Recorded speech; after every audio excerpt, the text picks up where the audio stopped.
Yes,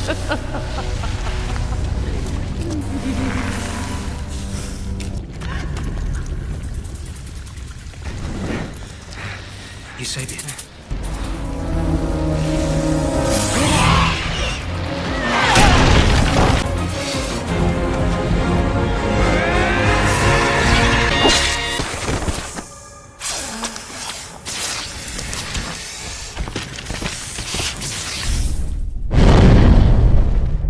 Release the Kraken!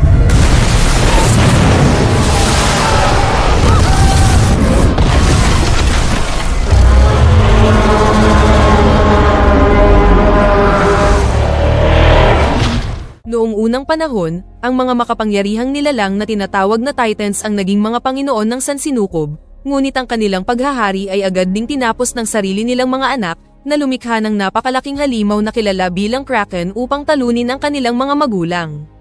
Ang mga nanalo ay nagsimulang tawagin ang kanilang mga sarili na mga Diyos, at ang kanilang leader na si Zeus ang naging ruler ng langit. Ngunit sa pamamagitan ng panlilinlang, ang kanyang kapatid na si Hades ay napilitang manirahan at magdusa sa underworld. Sa paglipas ng panahon, nilikha ni Zeus ang tao gamit ang sarili niyang imahe, upang sambahin ng mga mortal ang mga Diyos, na magbibigay sa kanila ng immortalidad at walang hanggang kapangyarihan. Ngunit habang lumilipas ang panahon, naging mapaghimagsik ang mga tao at nagsimulang pagdudahan ang kanilang mga lumikha, hanggang sa tuluyan silang mag-alsa laban sa mga Diyos. Sa isang malayong bahagi ng karagatan, isang mangingisda ang nakahanap ng isang kabaong na lumulutang sa tubig at isinakay ito sa kanyang bangka. Sa loob ng kabaong ay ang bangkay ng isang ina, na yakap ang kanyang bagong silang na sanggol, na himalang buhay pa.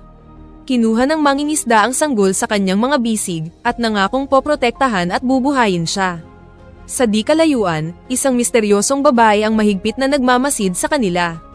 Habang lumalaki ang bata at nagi ng binata, nabuntis ang asawa ng mangingisda. Natakot ang bata na baka makalimutan siya ng kanyang ama kapag may sarili na siyang anak, ngunit tiniyak sa kanya ng ama na mas matibay pa sa dugo ang kanilang samahan. Lumipas ang panahon at ang batang yon ay naging isang matapang na mangingisda na nagngangalang Perseus. Isang hapon, sumama si Perseus sa kanyang pamilya sa bangka upang mangisda sa malayong dagat. Ngunit kahit ilang oras na silang nagsisikap, wala pa ring nahuhuli sa kanilang lambat. Sinisi ng kanyang ama ang mga Diyos dahil sa pagpaparusa sa kanila, habang ang kanyang ina naman ay sinabi na dapat pa rin silang magpasalamat dahil buhay sila. Nanatiling tahimik si Perseus, dahil ang tanging mahalaga sa kanya ay kung paano mapapawi ang gutom ng kanyang pamilya. Habang papunta sila sa lungsod ng Argos, nakita nila ang napakalaking rebulto ni Zeus na nakatayo sa karagatan. Gayunpaman, agad na napansin ng matanda na merong mali, dahil winasak ng mga sundalo ang rebulto mula sa paanan nito.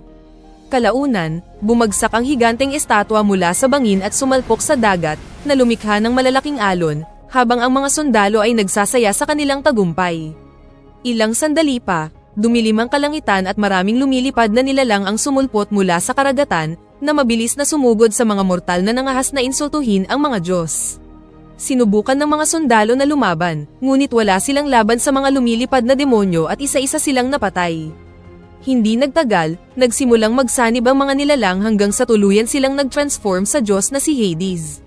Napansin ng Diyos ang bangka ng mangingisda at mabilis na sumugod sa mga walang kalaban-labang mortal, dahilan upang tumaob ang bangka nila sa gitna ng dagat. Sa kabutihang palad, nakaligtas si Perseus mula sa pag-atake, ngunit naiwan namang nakakulong ang kanyang pamilya sa loob ng bangka, na patuloy na lumulubog sa dagat. Desperado siyang lumangoy papunta sa kanyang ama, ngunit nabigo siyang mailigtas ang sinuman, habang pinapanood ang kanyang pamilya na mawala ng hininga sa ilalim ng tubig. Nang wala ng ibang choice, napilitan si Perseus na umahon sa ibabaw ng tubig at kumapit sa mga wasak na bahagi ng bangka, habang umiiyak sa matinding pagdadalamhati dahil sa pagkamatay ng kanyang pamilya. Kasabay nito, na-realize ni Zeus ang paghihimagsik ng mga mortal laban sa mga Diyos, at nagalit siya ng husto sa sangkatauhan dahil sa pagtataksil sa kanyang pagmamahal.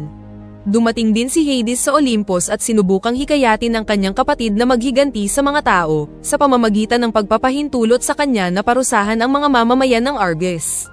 Tutol dito si Apollo dahil kailangan nila ang mga panalangin ng mga tao upang mapanatili ang kanilang immortalidad, ngunit pumayag si Zeus sa plano ng kanyang kapatid, dahil naniniwala siyang kailangang matakot ang sangkatauhan upang maalala nila ang kapangyarihan at pagmamahal ng mga Diyos. Samantala, si Perseus ay nailigtas mula sa dagat ng mga sundalo ng Argus, na mabilis siyang dinala sa lungsod. Pagdating nila sa palasyo kasama si Perseus, ipinahayag ng mga sundalo kay Haring Cepheus na matagumpay ang kanilang misyon laban sa mga Diyos kahit marami sa kanila ang nasawi. Nagsaya ang mga tao at sumaludo sa kanilang hari, na ipinahayag na nagsimula na ang bagong panahon kung saan hindi nakokontrolin ng mga Diyos ang kapalaran ng tao. Ang anak ng hari na si Andromeda, ay binalaan sila tungkol sa kanilang kayabangan, dahil naniniwala siyang magkakaroon ng matinding kaparusahan sa paglapastangan sa mga Diyos. Ngunit pinagtawanan lamang ng kanyang ina ang kanyang pag-aalala at buong pagmamalaking sinabi na naging mga Diyos na rin sila. Hindi nagtagal, nagsimulang dumilim ang mga ilaw sa loob ng palasyo, habang nabubuo ang makapal na itim na usok sa gitna ng silid. Sinimulang higupin ng misteryosong nilalang ang mga sundalo at isa-isang iniangat sa ere ang mga tao habang nilalamon sila, ngunit kahit papaano'y hindi nito naapektuhan si Perseus. Kalaunan, ibinunyag ng ulap ang sarili bilang si Hades, na namangha sa kakayahan ni Perseus na labanan ang kanyang kapangyarihan. Pagkatapos ay ibinaling ni Hades ang kanyang atensyon sa reyna ng Argus. Lumipad siya sa harap ng babae at sinipsip ang kanyang buhay, hanggang sa maging bangkay ito sa loob lamang ng ilang segundo. Sinubukan ni Perseus na sugudin si Hades dahil sa pagkamatay ng kanyang pamilya, ngunit pinigilan siya ng isang babae. Nagbigay si Hades ng nakakatakot na babala, kung saan pakakawalan niya ang Kraken sa lungsod pagdating ng solar eclipse sa loob ng 10 araw, maliban na lamang kung iaalay nila si Prinsesa Andromeda bilang alay sa halimaw dahil sa paglapastangan nila sa mga Diyos. Bago umalis, sadya ring ibinunyag ni Hades na si Perseus ay anak ni Zeus, at siya ang tunay na dahilan ng paparating na kapahamakan. Agad na ginawang bihag ng mga sundalo si Perseus, at ang kanilang leader na si Draco ay pinahirapan siya upang piliting sabihin kung paano nila maaalis ang sumpa. Gayunpaman, wala ring alam si Perseus tulad ng iba. Sa sandaling yun, dumating ang prinsesa at pinigilan ang mga sundalo. Handa siyang ialay ang sarili niyang buhay kung yun ang paraan upang mabuhay ang kanyang mga nasasakupan, ngunit tutol dito ang hari. Sa sumunod na eksena, isang babae ang pinayagang makipagkita kay Perseus sa bilangguan. Siya rin ang misteryosong babaeng nakita noon, nang matagpuan si Perseus ng mga mangingisda, at siya rin ang pumigil sa kanya na sumugod kay Hades. Ipinakilala niya ang sarili bilang si Ayo, isang mortal na tumangging pagbigyan ang pag-ibig ng isang Diyos at isinumpang hindi tumanda o mamatay kailanman. Dahil halos 1,000 taon na siyang nabubuhay, alam niya ang lahat tungkol kay Perseus, sa kanyang ina, at kung paano sila napunta sa dagat. Ayon kay Ayo, bago pa isilang si Perseus, si King Acrisius ay nagtangkang maghimagsik laban sa mga Diyos sa pamamagitan ng pagsalakay sa Mount Olympus. Ngunit sa halip na wasakin ni Zeus ang kanyang hukbo, mas pinili nitong parusahan siya sa mas malupit na paraan. Ang Diyos ay nagbalat kayong si Acrisius at nakipagpalakpakan sa reyna. Nang bumalik ang tunay na hari sa silid ng kanyang asawa, huli na ang lahat dahil natagpuan niyang buntis na ito sa kanyang kaaway. Sa sobrang galit, ipinagutos ni Acrisius na ipapatay ang kanyang asawa kasama ang bagong silang na sanggol ni Zeus. Ngunit bago pa maitapon ng lalaki ang kabaong, tinamaan siya ni Zeus ng kidlat, na nag-transform sa kanya bilang isang nakakatakot na halimaw, na isinumpang magdusa habang buhay. Ipinaliwanag ni Ayo kay Perseus na kapag napatay niya ang Kraken, magiging mahina si Hades, at yun na ang pinakamainam niyang pagkakataon upang patayin siya. Nang ma-realize ni Perseus na ito lamang ang paraan upang makapaghiganti sa pumatay sa kanyang pamilya, nagpasya siyang sumama sa mga sundalong pinamumunuan ni Draco. Plano nilang hanapin ang mga Stygian witches, na sinasabing may kaalaman sa lahat ng bagay, upang malaman kung paano papatayin ang Kraken. Sa kabilang banda, si Hades ay nagpasyang bumisita kay Acrisius, na ngayoy isa ng outcast na nakatira sa mga imburnal ng lungsod. Sinabi sa kanya ni Hades na buhay pa rin ang anak ni Zeus sa kanyang asawa, at inalok si Acrisius na maging kanyang sandata para sa paghihiganti. Dahil nais din ng dating hari na mamatay si Zeus, handa siyang gawin ang lahat upang mapasaya si Hades. Dahil dito, binigyan siya ni Hades ng napakalakas na kapangyarihan sa kanyang katawan, at nangakong papatayin si Zeus kung mapapatay ni Acrisius ang anak nito. Samantala, si Perseus at ang mga sundalo ay nakarating sa isang kagubatan. Habang nagpapahinga, tinanong ni Draco si Perseus kung marunong ba siyang gumamit ng espada, at binigyan niya siya ng maikling demonstrasyon bago siya biglang inatake. Noong una, natumba si Perseus, ngunit mabilis siyang nakasabay at nagulat ang lahat sa kanyang husay. Dahil sa likas niyang talento sa pakikipaglaban gamit ang espada, sinabi sa kanya na tunay ngang taglay niya ang dugo ng isang Diyos. Kinagabihan habang natutulog ang mga sundalo, naglakad ng mag-isa si Perseus sa gubat at nakakita ng isang kumikinang na liwanag na tila tumatawag sa kanya. Dito niya natuklasan na binigyan siya ni Zeus ng isang mahiwagang sandata mula sa kalangitan. Namangha siya sa kapangyarihan ng kumikislap na espada, ngunit tumanggi siyang tanggapin ang anumang galing sa mga Diyos dahil sila ang dahilan ng pagkamatay ng kanyang pamilya. Hindi nagtagal, nakakita si Perseus ng isa pang nakamamanghang tanawin nang makita niya ang maraming kabayong may pakpak sa kanyang harapan. Ngunit bago pa niya lubusang hangaan ang mga ito, isang dambuhalang kabayong may maitim na pakpak ang lumapag sa likuran niya, dahilan upang mapatras siya sa takot habang ibinubuka ng hayop ang napakalaki nitong pakpak. Lumapit si Ayo at ipinaliwanag na ang nilalang ay si Pegasus, isang mahiwagang kabayo na walang dudang ipinadala ng mga Diyos upang tulungan siyang patayin ang Kraken. Ngunit naputol ang kanilang pag-uusap nang makarinig sila ng sigaw mula sa malapit. Mabilis na tumakbo si Perseus pabalik sa mga sundalo at nakita si Acrisius na walang kahirap-hirap na pinatay ang dalawa niyang kasamahan. Agad na sinalakay ng halimaw si Perseus at itinulak siya pababa sa mga burol, habang walang tigil itong humahabol na parang isang mabangis na hayop. Tumalon sa ere ang nilalang at malakas na bumagsak sa lupa, at muntik nang tamaan si Perseus sa pag-atake. Sinubukan ng lalaki na lumaban gamit ang kanyang espada, ngunit napakalakas ng halimaw at kinagat siya nito sa braso, dahilan upang mapasigaw siya sa matinding sakit. Sa kabutihang palad, nakawala si Perseus nang sumugod ang iba pang mga sundalo upang tumulong, ngunit mabilis silang natalo ng napakalakas na si Acrisius. Muling ibinaling ng halimaw ang kanyang atensyon kay Perseus at sinunggaban ang ulo ng lalaki, ngunit nailigtas siya ni Draco nang putulin nito ang kamay ng kalaban. Nang mapansing nasugatan ang nilalang, agad na hinabol ni Perseus at Draco ang halimaw, ngunit hindi nila napansin na ang naputol na kamay ay nagsimulang magbagong anyo bilang isang nakakatakot na alakdan.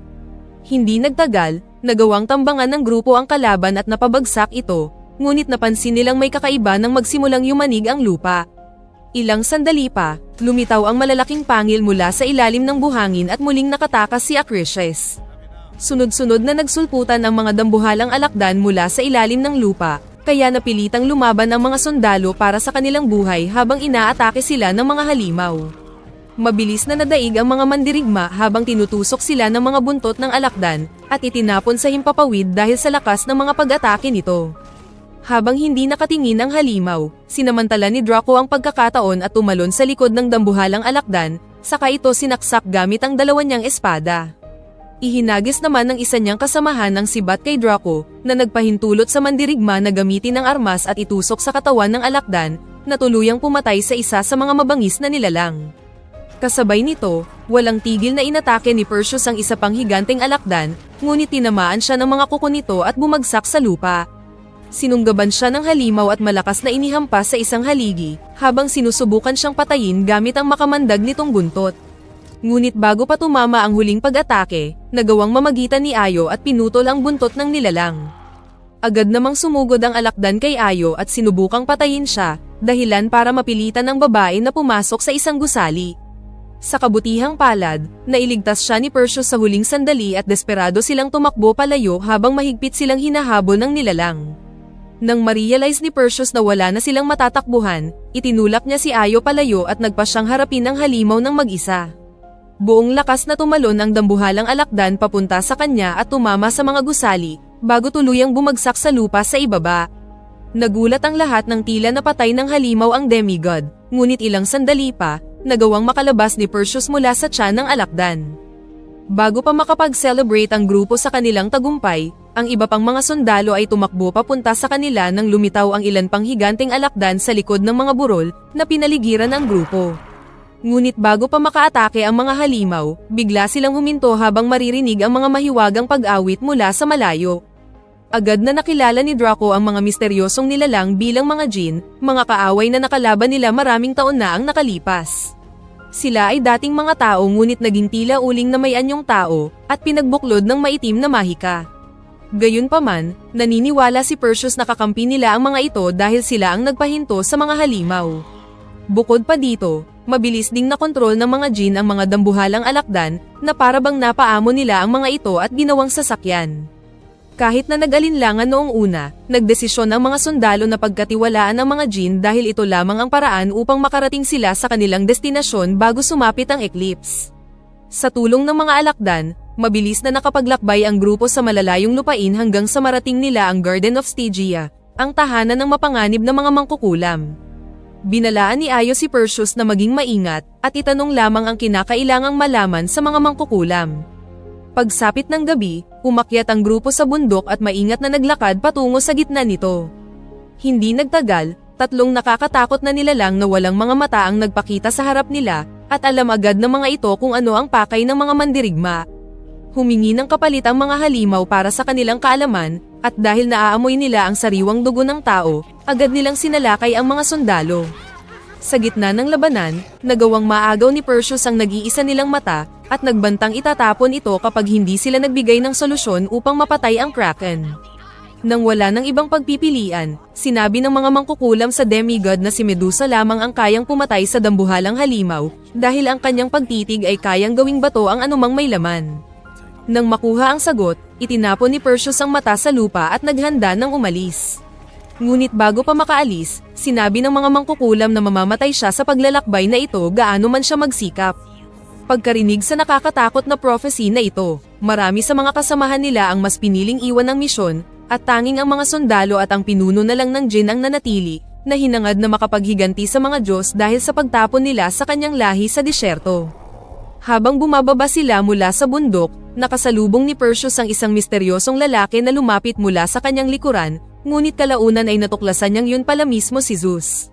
Sinabi ng Diyos kay Perseus na hindi niya matatalo ang Kraken o makapaghiganti kay Hades, gaya ng kinumpirma ng prophecy ng mga mangkukulam.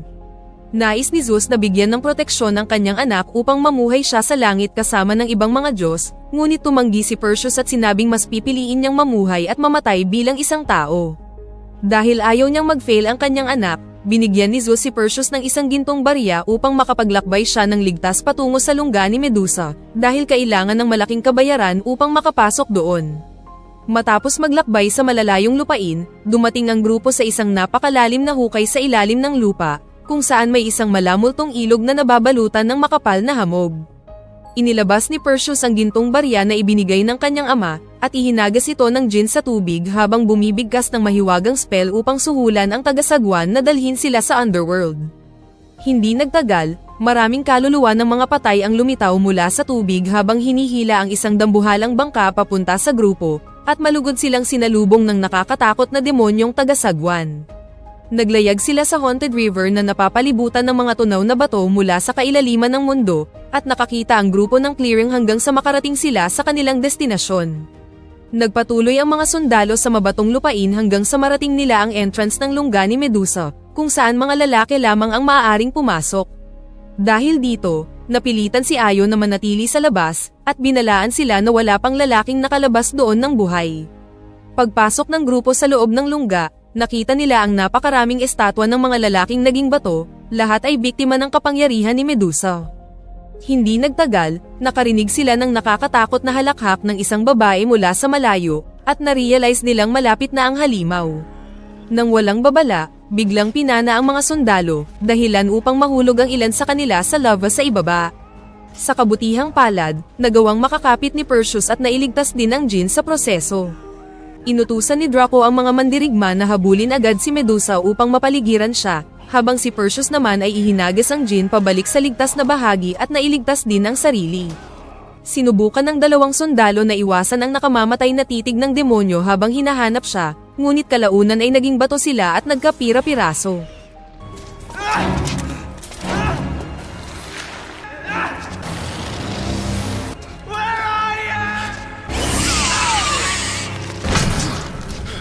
Desperadong tumakbo si Perseus kasama ang Jin habang umiiwas sa mga palaso ng demonyo, at nagtago mula sa Huntress habang hinahanap sila nito.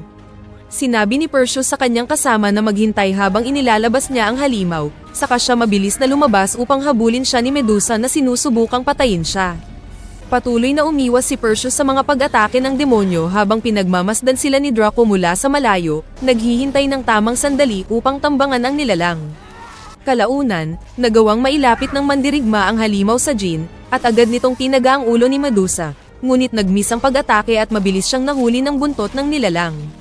Sinubukan ni Medusa na gawing bato ang Jin gamit ang kanyang titig, ngunit nabigo ito dahil wala ng laman ang katawan ng nilalang. Tinawanan ng Jin si Medusa at nagpas siyang pasabugin ang sarili, na nagdulot ng napakalakas na pagsabog na nagpatalsik kay Medusa at kay Perseus.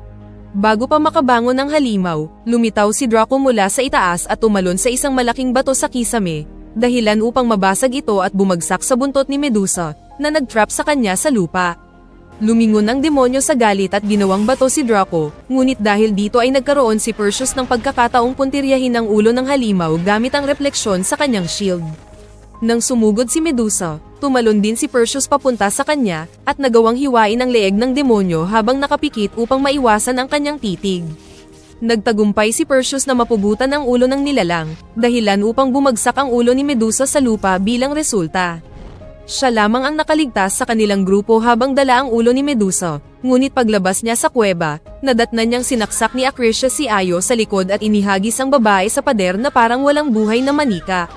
Galit na sumugod si Perseus sa killer upang ipaghiganti ang kanyang kaibigan, ngunit mabilis siyang dinaig ng halimaw at ibinagsak sa lupa.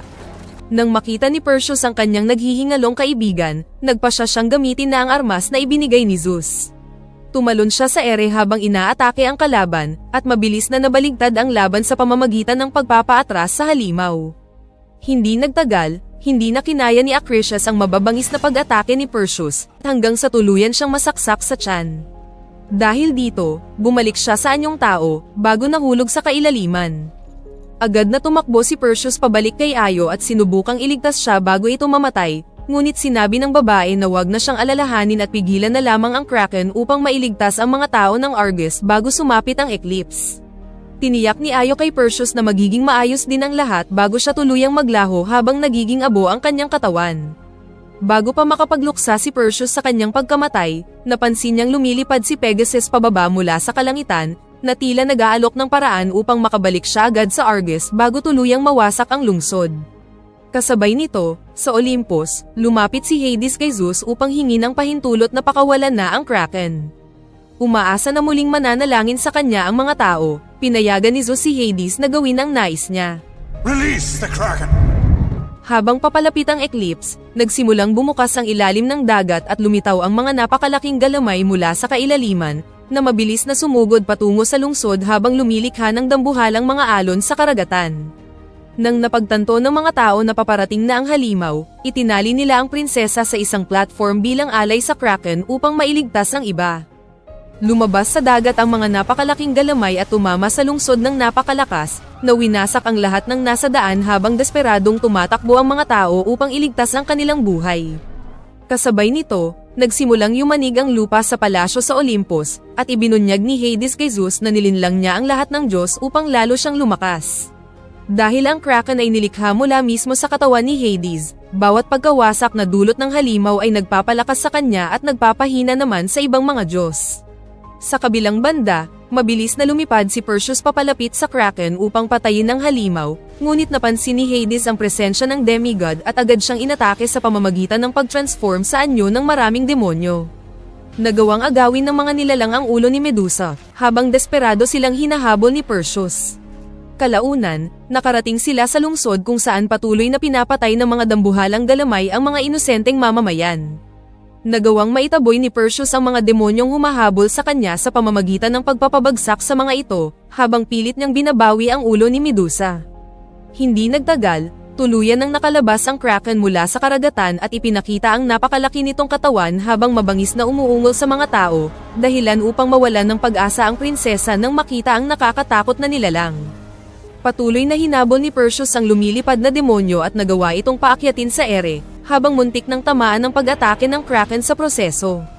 Tumalon ang mandirigma mula sa kanyang lumilipad na kabayo at nagawang mahuli ang nilalang, dahilan upang pareho silang bumagsak sa mga gusali, bago tuluyang nagland sa likuran ng prinsesa.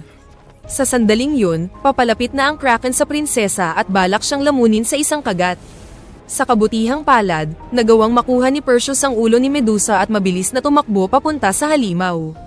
Inilabas ng demigod ang ulo ni Medusa at itinapat ang titig nito sa dambuhalang nilalang, dahilan upang dahan-dahang maging bato ang Kraken habang sumisigaw ito sa matinding sakit. Galit na umungol ang halimaw habang unti-unting naninigas ang buong katawan nito, dahilan upang bumagsak ang napakalaki nitong braso sa mga gusali at pumatay sa mga taong nasa ibaba. Nahulog si Andromeda sa dagat at nagland sa tubig, kasabay ng pagkadurog ng dambuhalang Kraken. Hindi nagtagal, lumitaw si Hades sa harap ni Perseus at sinubukang maghiganti dahil sa pagkamatay ng kanyang halimaw, ngunit nagpatawag si Perseus ng kidlat mula sa kalangitan at inihagis ang sandata sa kanya, na lumikha ng napakalakas na shockwave at nagtulak kay Hades pabalik sa underworld. Tumalon si Perseus sa tubig at mabilis na lumangoy patungo sa prinsesa, kalaunan ay nahawakan ang kamay nito at nailigtas siya mula sa pagkalunod. Pagkarating nila sa dalampasigan, inalok ni Andromeda si Perseus na maging kanyang asawa bilang pasasalamat sa pagliligtas sa kanya, ngunit tumanggi ang lalaki dahil wala siyang hangarin na maging hari balang araw. Matapos maibalik ang prinsesa sa mga tao ng Argus, muling binisita si Perseus ng kanyang ama. Bilang gantimpala sa pagliligtas niya sa kalangitan at sa mga Diyos, binuhay ni Zeus si Io upang makasama ni Perseus ang babaeng pinakamamahal niya habang buhay, at dito na nagtatapos ang pelikula. Pakipindot naman ang like button kung nagustuhan mo ang pelikula at kung hindi naman, pindutin mo ng 2 beses ang dislike button para lang makasiguro.